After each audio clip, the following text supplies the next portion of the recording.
नमस्कार बच्चों। एक क्वेश्चन हमने पहले डिस्कस कर लिया है, आपका डाउट था तो वर्कशीट 37 हम फिर से एक्सप्लेन हो रहा है यहाँ पे। तो क्वेश्चन नंबर 9 हम कर चुके हैं, अब है क्वेश्चन नंबर 8। दिया क्या है, साइन थीटा किसके इक्वल है, a अपॉन बी के, और क्या फाइंड आउट करना है, टेन थीटा। ऐसे क्वेश्चन हमने पिछले वीक में बहुत सारे किए थे, तो हम दोबारा से एक बार इसको देख लेते हैं। जब ऐसा क्वेश्चन आता है, ये क्या है साइन थीटा, यस ये त्रिकोणमितीय अनुपात है हमारा।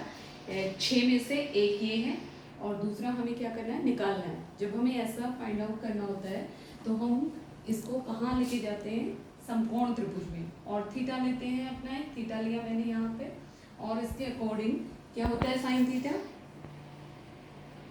सम्मुख भुजा अपोजिट साइड अपॉन हाइपोटेन्यूज कर्ण, या आपके according perpendicular P upon H। P क्या बोला जाएगा अगर थीटा यहाँ पे है, ये तो ये यहाँ A हो गया, और B कहाँ होगा, कर्ण जो हाइपोटेन्यूज होती है 90 डिग्री के सामने वाली जो साइड होती है वो होती है हमारी H कर्ण। तो ये हमारे, अगर मैं इसकी वैल्यू को A बाई B को समकोण त्रिभुज पे लेके जाती हूँ तो इस तरीके का समकोण त्रिभुज हमारे पास होगा। और क्योंकि टेन थीटा निकालने के लिए मुझे क्या चाहिए, ये साइड भी चाहिए AB और BC भी चाहिए। BC यहाँ है नहीं तो मैं कैसे फाइंड आउट करूंगी, जब दो भुजाएं मेरे पास होती हैं किसी समकोण त्रिभुज में तो तीसरी भुजा हम कैसे निकालते हैं, यस पाइथागोरस प्रमेय द्वारा। ये हमने सीख लिया पहले ही। समकोण त्रिभुज में अगर दो भुजाएं पता है तो तीसरी भुजा हम निकालेंगे। पाइथागोरस प्रमेय क्या कहती है, पाइथागोरस प्रमेय कहती है किसी समकोण त्रिभुज में सबसे बड़ी भुजा जो ये कर्ण होती है, इसका वर्ग अन्य दो भुजाओं के वर्गों के योग के बराबर होता है। ये आपने जान लिया है। तो यहाँ हम ये पाइथागोरस प्रमेय लगाएंगे और अपनी तीसरी जो साइड है BC वो हम निकालेंगे। वैल्यू पुट करते हैं। AC की वैल्यू क्या है हमारे पास, b स्क्वायर, क्योंकि स्क्वायर लिया है तो b स्क्वायर, AB की वैल्यू a है, स्क्वायर लिया है तो a स्क्वायर, और प्लस में क्या आ गया BC स्क्वायर। BC स्क्वायर मुझे फाइंड आउट करना है, a को इधर ले आएंगे, a स्क्वायर को, b स्क्वायर पहले से है, ये आ गया minus a square equal BC square. हम इसको पलट करके भी लिख सकते हैं, हम इसको ऐसे भी लिख सकते हैं। स्क्वायर अगर एक तरफ से हटता है तो दूसरी तरफ क्या लग जाता है, यस क्या होता है स्क्वायर रूट, और BC हमारा इसके इक्वल आ गया। अब अगर मुझे टेन थीटा निकालना है, टेन थीटा की वैल्यू फाइंड आउट करनी, क्या होता है टेन थीटा आपकी वर्कशीट के according P upon B। P क्या होता है सम्मुख भुजा और B क्या होता है संलग्न भुजा। तो थीटा के अकॉर्डिंग सम्मुख भुजा क्या हो गया A, और संलग्न भुजा क्या है इसके साथ में BC, और BC क्या आया है, ये आया है root B square minus A square. ये हमने फाइंड आउट कर लिया है। ये क्वेश्चन था, टेन थीटा निकालना था, टेन थीटा हमारा आ गया। अब हम देखते हैं क्वेश्चन नंबर 10। इसमें भी क्या करना है, प्रूव करना है। क्या प्रूव करना है, इसको इसके इक्वल करना है, प्रूव करना है। तो प्रूव वाले क्वेश्चन में मैंने पहले भी बताया था, हम क्या लेंगे, एक साइड लेंगे, तो लेफ्ट हैंड साइड लेंगे या राइट हैंड साइड। हम लेफ्ट हैंड साइड यहाँ ले लेते हैं, इसमें हम कुछ फॉर्मूले वगैरह लगा सकते हैं। और जब हम इस लेफ्ट हैंड साइड को कैलकुलेशन करेंगे, इसको सिंपलेस्ट फॉर्म में लेके जाएंगे, तो हम उसको राइट को देखते रहेंगे कि हमें क्या लेके आना है। हमारा जो सॉल्यूशन है, जो हमारा कैलकुलेशन है वो गलत उसमें ना चला जाए, तो उसके लिए हम देखते रहेंगे कि हमें कॉसेक थीटा लाना है।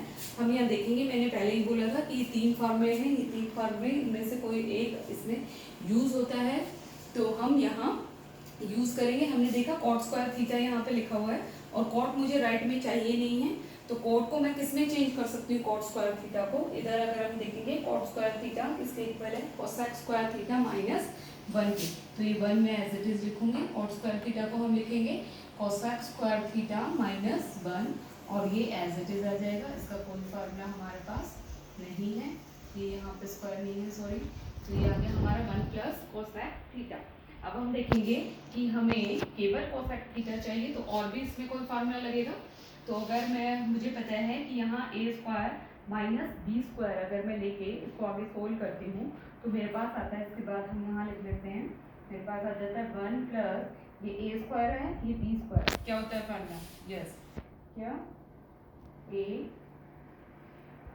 प्लस b और a माइनस b, ये फार्मूला हमने यहाँ लगा दिया है। और ये 1 प्लस कोसेक थीटा।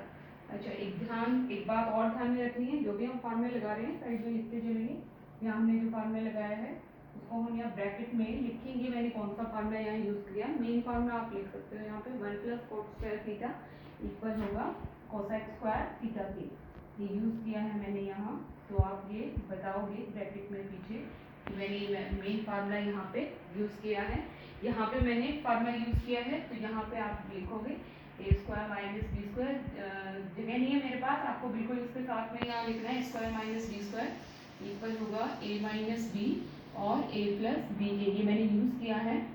जो भी फार्मूले हम अपनी तरफ से यूज़ करते हैं किसी क्वेश्चन को सॉल्व करने के लिए, उसको जो कि उस चैप्टर से यहाँ पे ये रिलेटेड नहीं था, लेकिन हमने ये यूज़ किया अपनी प्रीवियस नॉलेज के ऊपर, तो हम यहाँ पीछे लिखेंगे कि मैंने ये फार्मूला यहाँ पे यूज़ कर लिया है। कौन सा वाला, ये इसके बाद ब्रैकेट में लिखेंगे। अब यहाँ अगर हम देखें, ये मल्टीप्लाई में दोनों ब्रैकेट और ये इसके नीचे है, तो ये 1 प्लस कोसेक थीटा और कोसेक थीटा प्लस 1 क्या होगा, कैंसिल हो जाएगा और हमारे पास बचा ये वाला 1, ये प्लस ये कोसेक थीटा, ये वाली ब्रैकेट बची है प्लस में है, और ये माइनस 1 और माइनस 1 फिर से कैंसिल हो गया और हमारे पास बचा क्या, कोसेक थीटा। और यही हमारा क्या था, राइट हैंड साइड था। हम क्या लेके गए, लेफ्ट हैंड साइड, और हमारे पास क्या आ गया, राइट हैंड साइड। तो इससे ये इक्वेशन है वो जो हमें प्रूव करना था वो हमारा प्रूव हो गया है। और इस तरीके के क्वेश्चन में पहले ही बताया था स्टेप वाइज नंबर मिलते हैं, तो आप जितने स्टेप उसमें जितने फॉर्म में आप उसको उसमें पुट कर सकते हैं जो आपको याद है, जितना उसको सिंपलेस्ट फॉर्म में ला सकते हैं आप लाएं, क्योंकि स्टेप के नंबर मिलेंगे। अगर पूरा आपका शो नहीं भी हो रहा है तो भी आपको कुछ नंबर वहाँ मिल सकते हैं। तो क्वेश्चन स्टार्ट जरूर करना है, थोड़ी कैलकुलेशन उसमें सिंपलेस्ट फॉर्म जरूर उसमें करना है। धन्यवाद।